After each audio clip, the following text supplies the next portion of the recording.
நமது கலாச்சாரம், நமது பண்பாடு எப்போதும் நம்முடன் நீடித்து இருக்கும். சப்ஸ்கிரைப் திலக். குருதேவா, தங்கள் அன்பும் ஆசையும் இருந்தால் என்றும் எங்களுக்கு நலம்தானே? உனது மகள் சீதா இன்னும் வரவில்லையே? வந்து விடுவாள்.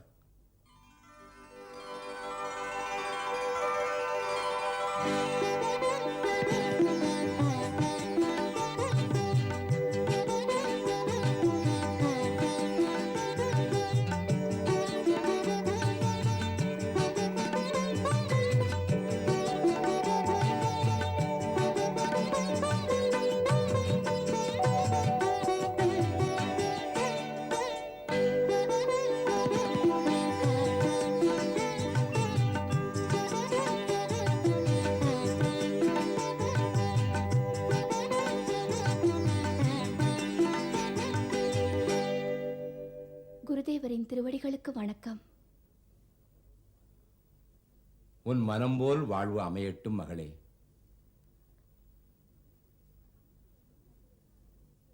மன்னிக்க வேண்டும் தந்தையே, என்னால் எல்லோரும் காத்திருக்க நேர்ந்து விட்டது. மகளே, இன்று சிவதனுசு சுயவர மண்டபத்துக்கு அனுப்பப்படும். ஆகையால் அதற்கு பூஜை செய்து பரமேஸ்வரனை பிரார்த்தித்துக் கொள். சீதா, பிள்ளை பிராயத்திலிருந்து இந்த சிவதனுசை நீதான் பூஜித்தாய். அந்த பூஜை பூர்த்தி அடையும் வேளை நெருங்கி விட்டது. உன் தந்தை உன் திருமணத்திற்காக ஒரு வீரமிக்க நிபந்தனை விதித்திருக்கிறார். அதை பூர்த்தி செய்வது ஒரு சாமானிய மனிதனால் நிச்சயம் முடியாது. நம்பிக்கையுடன் பிரார்த்தித்துக்கொள். சந்தேகத்தை மனதிலிருந்து நீக்கிவிடு தேவி.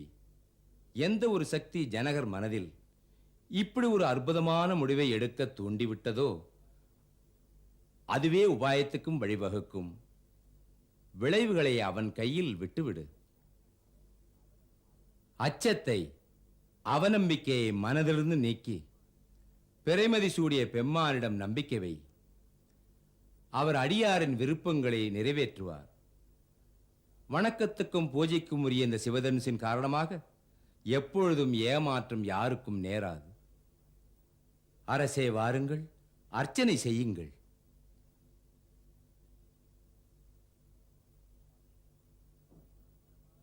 அம்மா சீதா, மனமாற பூஜை செய். அம்மா ஊர்மிளா, நீயும் உன் அக்காவுக்காக இறைவனிடம் பிரார்த்தித்துக்கொள். ஓம் நமः சிவாய.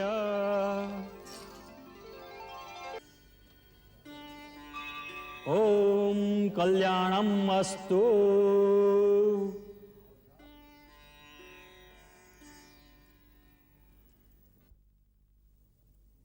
வணக்கத்துக்குரிய மாமன்னர் வாழ்க. இடையிலே குறுக்கிடுவதற்காக மன்னிக்க வேண்டும் அரசே. தம்முடைய ஆணை. மகரிஷி விஸ்வாமித்திரர் நகருக்கு வந்தால் உடனே தெரியப்படுத்த வேண்டும் என்று. மாமுனிவர் வந்து விட்டாரா? ஆம் மன்னவா, மதிப்பிற்குரியவர் வந்து விட்டார். நகருக்கு வெளியே மாஞ்சோலை விடுதியில் அவர் ஓய்வெடுப்பதற்காக ஆவண செய்திருக்கிறேன். அரசே, அவரை எதிர்கொண்டு வரவேற்க தாமே அங்கு செல்ல வேண்டும்.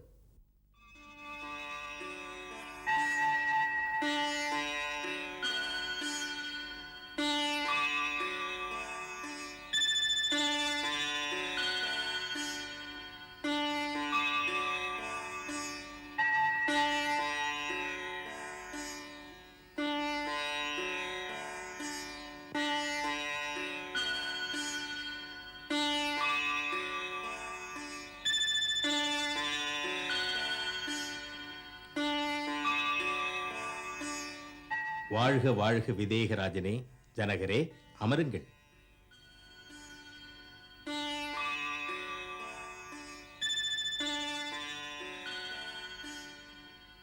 பிரம்மரிஷி மிதிலையே தங்களை வரவேற்கிறது. தமது பாதத்தொழியால் ஜனகபுரை புனிதமடைந்து விட்டது. அடியேன் அழைப்பை ஏற்றுக்கொண்டு வருகை தந்து எளியனுக்கு கருணை காட்டினீர்கள். தங்கள் ஆசையால் நான் தன்யனாகிவிட்டேன். விதேகராஜனே, தாம் ரிஷிகளிலே மகரிஷி, ஞானியரில் மகா ஞானி. அன்புடன் தாங்கள் அழைக்கும் போது எப்படி மறுப்பேன்? பிரபு, இந்த எளியன் பிரார்த்தனை தாங்கள் ராஜமாளிகைக்கு வர வேண்டும் என்பது. அதனால் இந்த சேவகனுக்கு தங்களுக்கு தொண்டு செய்யும் வாய்ப்பு கிடைக்கும் அல்லவா?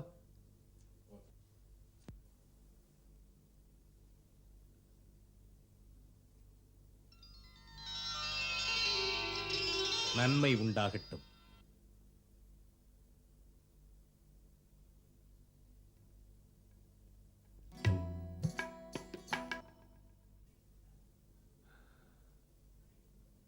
முனிவரே, இந்த அழகான வாலிபர்கள் யாருடைய குலத்தின் தெய்வங்கள்? இவர்கள் எந்த நாட்டு அரசனின் திருமகன்கள்? இவர்களை காண்கையில் பற்றற்று இருக்கும் என் மனமே ஆசை அலைகளில் ஆடுவது எதனால்? மனமும் உணர்வும் சொல்லுகிறது, கண்ணெதிரில் அந்த பரபிரம்மே மானிட வடிவத்தில் பூமிக்கு வந்ததென்று. விதேகராஜனே, உன் மனமும் உணர்வும் பொய் சொல்லாது. இவர்களை பார்த்தாலே எல்லா உயிர்களுக்கும் இதே அனுபவம்தான். அரசே, அற்புத அழகால் அனைவரையும் கவரும் இவர்கள் ரகுகுல மன்னன் தசரதனின் மைந்தர்கள். ராமன், இவன் லக்ஷ்மணன்.